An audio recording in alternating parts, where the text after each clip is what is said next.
reach is not available. Please call back. The customer you're trying to reach is not available. Please call back.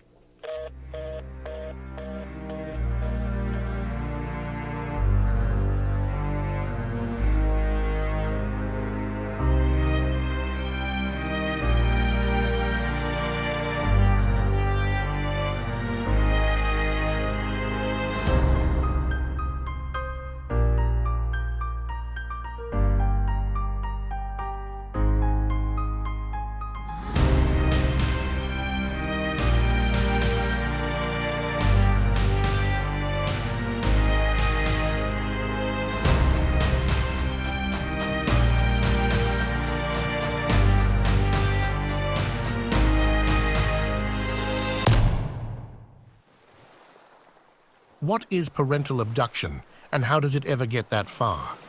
To answer this, we venture to understand how it's defined by the law and by the victims.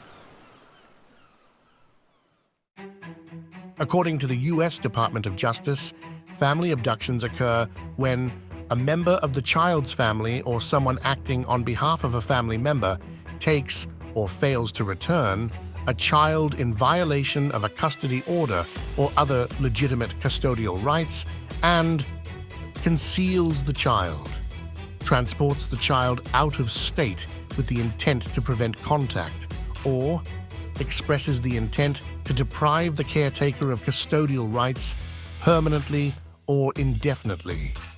Typically, one parent becomes desperate in the midst of a harsh divorce or child custody battle and can cause lasting negative effects on all parties involved. Parents of missing children say that the pain is excruciating, and psychologists confirm that the loss can be even greater than when a child dies. Coping with a missing child, be it months or years, is a parent's worst nightmare.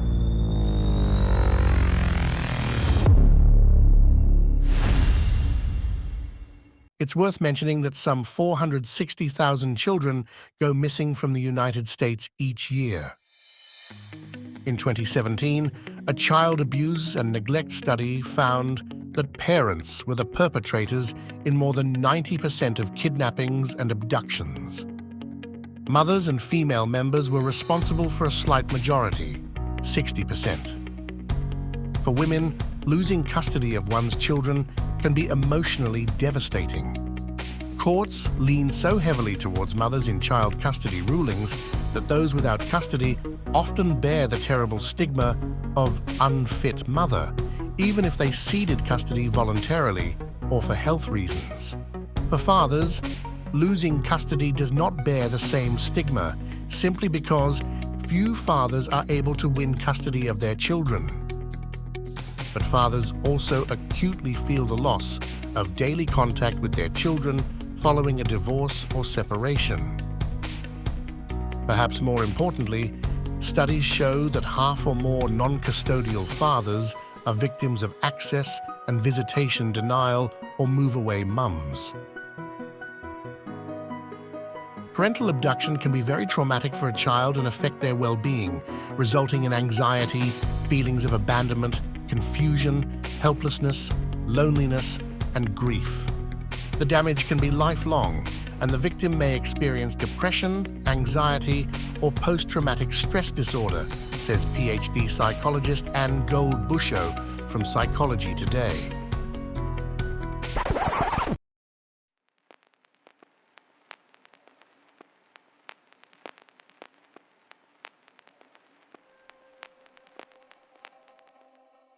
A child may feel like a hostage around the abducting parent and lose their sense of security because they are no longer in a familiar environment and have also lost the ability to see the non-abducting parent, extended family, friends, pets, and their community. Now the abducting parent may give their children new names and instruct them not to reveal their identities or where they lived before. A parent may think they have done the right thing by separating their child from the other parent, but the damage is already done. In most cases, the child grows to fear and distrust their abductor. As one can imagine, they keep a low profile And over time, the child fails to receive an adequate education or medical care, lives in substandard housing, is ordered to lie to remain hidden, or tricked into believing the other parent is a bad person or even dead, and becomes fearful of leaving their residence and of police or other security personnel. Abducted children may identify with and seek the approval of their abductor, not unlike victims of abuse. When found and returned to the non-abducting parent, a child might present angry and resentful since they can no longer visit or communicate with the abducting parent. He or she can also suffer loyalty conflicts, emotional detachment, guilt, and feelings of betrayal because they must provide information to authorities about the perpetrator. The child may no longer be able to trust adults due to trauma, which hinders their ability to form long-term relationships. Thanks to research from Washington courts, we now know that if the child is very young during an abduction and is returned to the non-abducting parent as an older child, there can be serious emotional backlash. Ironically, that child may feel like they were returned to a stranger, therefore transforming this reunion into an abduction of its own. Children who have been abducted or kidnapped are more likely to be from low-income or single-parent households and have separated, estranged, or divorced parents. Let's put this in perspective. In two-parent families, an estimated 9 children per 1,000 experience an abduction or kidnapping compared to 84 per 1,000 in single-parent households, nearly 10 times the rate. Think back.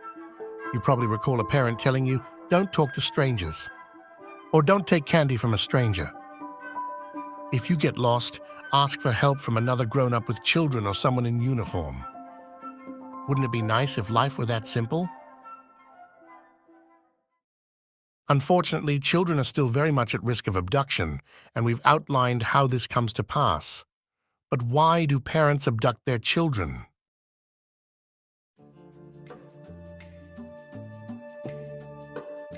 Some believe the other parent abuses, neglects, or endangers the child. While this could be true, it doesn't justify committing a crime and damaging a family.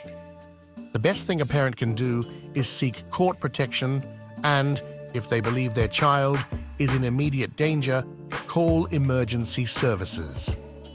Others are convinced it's the only way to get revenge or inflict pain on the person who wronged them. This type of abduction is more about the parent than the child. It can spark from divorce, infidelity, or feeling like he or she was cheated out of custody. They may even dare to abduct their child for an opportunity to see and speak with the other parent or reconcile the relationship they once had. According to Laura Dale and Associates, custody modifications and restrictions to visitation rights trigger 65% of parental abductions. Some people feel isolated from their kids after a divorce with unfavorable custody arrangements. They might also worry about the custodial parent turning the kids against them. Whether it's disapproval of custodial decrees or a bid to maintain the parent-child relationship, abduction is never the answer. But in 80% of incidents, the motive is to alter custody arrangements permanently. Now imagine what happens when the abducting parent takes their mission global. That's precisely what 90 nations in the European Union discussed in 1993 in a place called The Hague, Netherlands. The treaty signed at this Hague Convention defines international parental abduction as the removal or retention of a child outside their country of habitual residence in breach of another parent of guardian's custody rights. It also established procedures to ensure that custody issues are resolved in the proper jurisdiction, granted each member country a central authority to locate children, file proceedings, and facilitate communication between countries, ruled that jurisdiction lies within the child's habitual residence, reducing conflict between opposing legal systems, and last but not least, encourages cooperation. Citing the U.S. Department of State, The idea is that custody and visitation matters should generally be decided by the proper courts in the country of the child's habitual residence. It's essential to note, however, that challenges can still arise from non-compliance. International law is well and good and necessary, but how can you mitigate risk on a personal level? Well, preventing child abduction involves a combination of legal measures, community support, and education. Here are some steps that can help. First, build a strong legal framework of binding custody agreements. Courts can issue orders for a variety of arrangements like visitation rights. Empower the adults and children in your life by raising awareness of their rights, personal safety, and how to respond to crisis. Finally, put safeguards in place. Monitoring tools like GPS tracking on devices or software can provide peace of mind, while implementing travel restrictions for children without proper authorization can deter abduction attempts. All right, what about the worst-case scenario? In the event of a real parental abduction, report it to the police immediately. This includes Child Protective Services if you suspect the child is in danger. Then seek legal help. Contact a family law attorney and gather evidence to support your case, keeping records of emails, texts, and social media messages. And remember to take care of yourself. This situation is emotionally taxing. Reach out to family, friends, support groups, or a therapist to help relieve trauma and stress. One of the most effective ways to reduce the incidence of parental abduction is to replace the current adversarial court system with shared parenting, which benefits the family, an irreplaceable pillar of a free society. Under shared parenting, if divorcing parents are unable to agree on a parenting plan, the courts will afford both parents equal physical time with their children.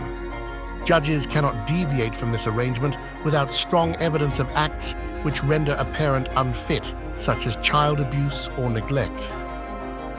Family Reunion is a national, non-profit organization dedicated to reforming and reshaping the judicial landscape. The world needs more than just a global standard set of laws. It's about the children and parents who care about setting a precedent for the next generation.